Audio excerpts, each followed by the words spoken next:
What is going on, guys? Rewinds here, and in today's video I'm going to be reviewing Dragon Ball Super Manga Chapter 82, and I want to say that this was a pretty well-paced chapter in terms of moving the plot and in terms of showing us some good action as they usually do.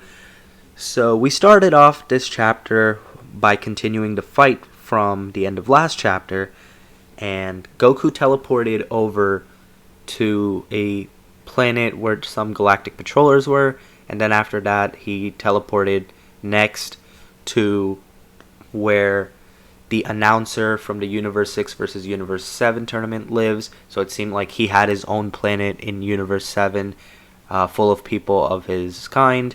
So we were just going planet to planet in this chapter, and the setting was changing a lot as a result, which I think definitely helped the action out in this chapter. One of the funny moments was that Goku brought gas to Monaka, and then he used his telekinesis to get gas dirty by unloading his truck on him. So then Goku told Gas that he would need a bath, and he was just cracking jokes, having some fun. Classic Goku, trying to get in his head. And funny enough, then Goku actually took him to the Galactic Patrol King, who was taking a bath at the time. So Gas landed in the tub, and that just added more to the comedy. I feel like this is very old school Dragon Ball, and I really like that, where the fight can obviously be pretty serious and have high stakes, but having funny moments like that every now and then is pretty cool too.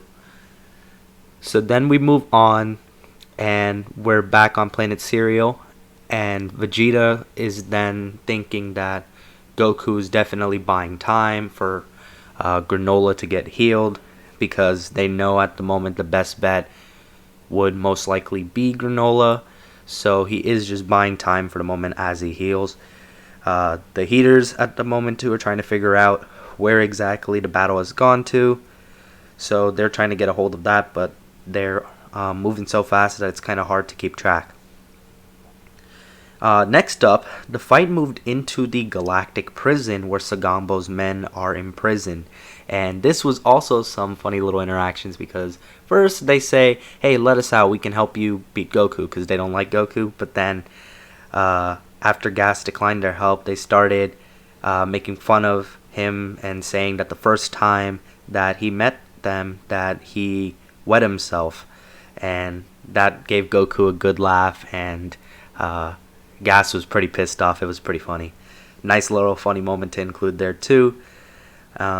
And then as the battle goes on, they teleport a little more and more, and Goku's telling Gas now that he can make his own choices and that Elec is just using him, and that Gas is much stronger, so he should be able to make his own choices rather than being used. But Gas shows throughout this chapter more and more that his loyalty is with Elec, and how much Elec has meant to him and how much he still means to him and how much he helped with raising him and all that. So their bond, you can tell, is definitely strong, at least from Gas's perspective. So there is that. And then Goku actually says in response that his own brother once almost killed him, so Gas should watch his back. And I thought this was a nice little reference back too.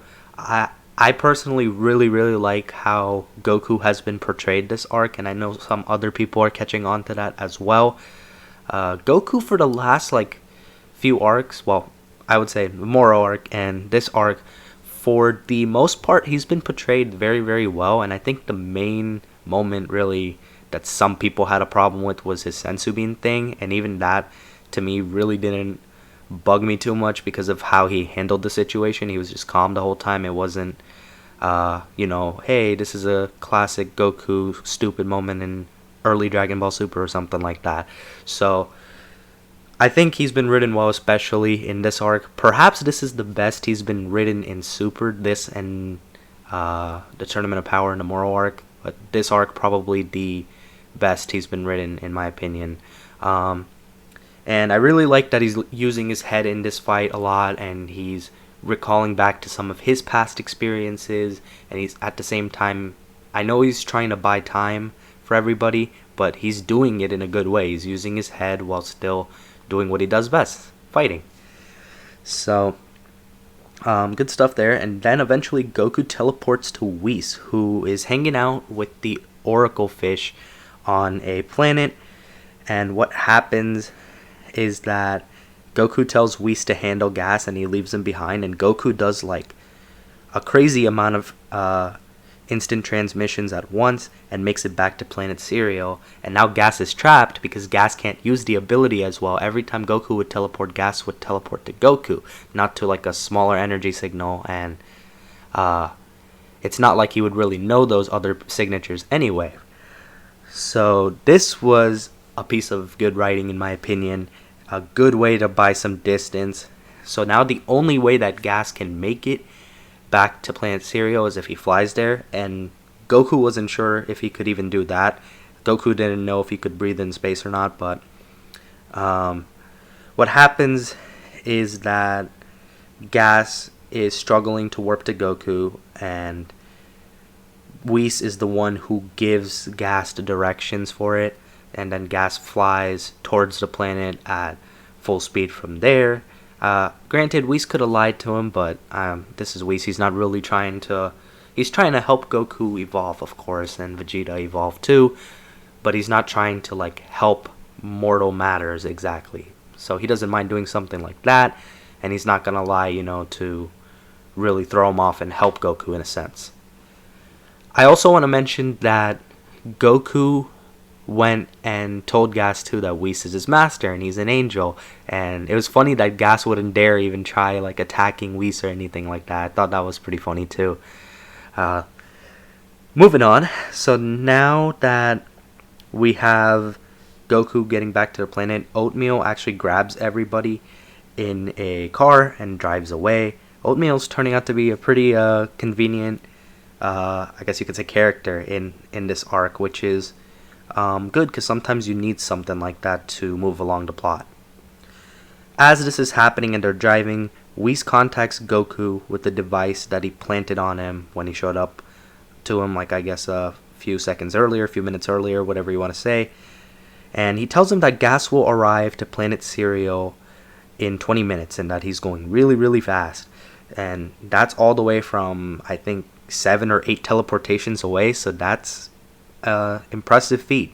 They obviously don't want to say like numbers and stuff because some people are always going to be mad about that if they did, but they do say that he's going incredibly fast, which is probably the best feat you can get out of it along with the time. Monaito also says that 20 minutes isn't enough time for him to heal Granola, and something I gotta make clear now, and I think a few other people are catching on to this too, is I don't have like any personal issue with Monaito, by the way, but Monaito is pretty useless. I think a lot of us can agree with that. He is helping the plot, of course, and it makes sense everything that's happening, but he's slacking in terms of his healing ability, and there's a lot of moments where he can't recall things from what happened in the past. So I don't like hate the character or anything, but there are moments where he's useless, and this is one of those moments I was reading and I was like, come on, can't you at least heal him a little? I really hope he does, but we'll find out.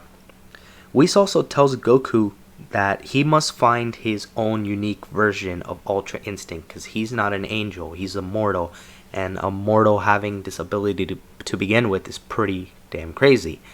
So the fact that Goku has this ability is already impressive enough, but he has to channel it in his own unique way and learn to master it in his own way. And we definitely are seeing Goku make leaps for that arc by arc, but what will be the end game here in this arc for Ultra Instinct? That is going to be an interesting thing to see, and I do believe that he will tap into Mastered Ultra Instinct at least one more time in this arc.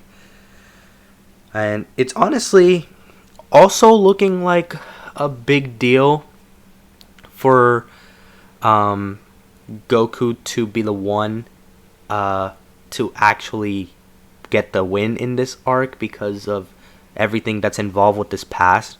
And I know people can always make a case for Vegeta and people can make a case for Granola, but I really think, especially now that there's like an actual story connection for Goku like a deep one relating to the past, I think that this is 100% or like 99% sure that this is gonna be Goku's arc to win. And I'm sure Vegeta will contribute, of course.